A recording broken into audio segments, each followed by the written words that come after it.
ایک سوال آیا ہے کہ جو اسکول میں بچے پڑھتے ہیں،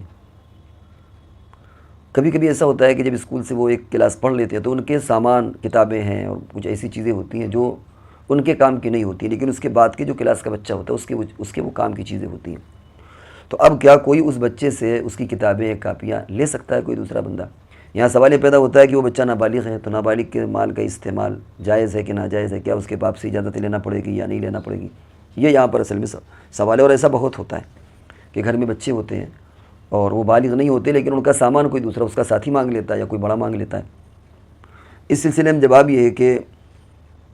یہ چیزیں عاریتاً لے کر کے واپس کر دینا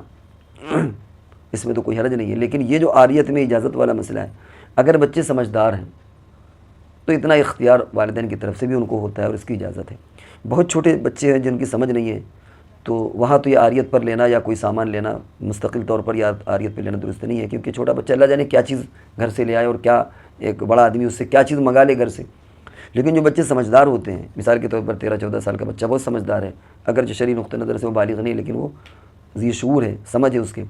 تو ایسا بچہ اگر کوئی چیز اپنی استعمال کے لیے کسی اپنے ساتھی کو یا بڑے کو دے دے تو اس کی گنجائش ہے۔ اسی طرح وہ چیزیں جو والدین کی طرف سے اجازت ہو، چاہے وہ صراحتاً نہ ہو، اشارتاً یا کنایتاً یا دلالتاً، اگر اجازت ہو تو وہ چیزیں بھی ایسے بچے دے سکتے ہیں، جیسے کاپی اور کتابوں کا مسئلہ ہوتا ہے۔ ویسے تو مہنگی ملتی ہے، لیکن جب ایک بار پڑھ لی جاتی ہے تو پھر ان کی کوئی قیمت نہیں ہوتی، وہ ردی کے طور پر ان کو بیچا جاتا ہے۔ اب اگر اس کا کوئی دوست مانگ رہا ہے اور اس نے وہ کتاب اور یا وہ بک ہے یا کتاب ہے یا کوئی ایسی چیز دے دی، تو عام طور سے والدین بھی اس پر اعتراض نہیں کرتے۔ ایسی شکل میں بھی اگر کوئی اس سے لے رہا ہے تو یہ اس کا دینا اور یہ لینا یہ بھی درست ہو جائے گا۔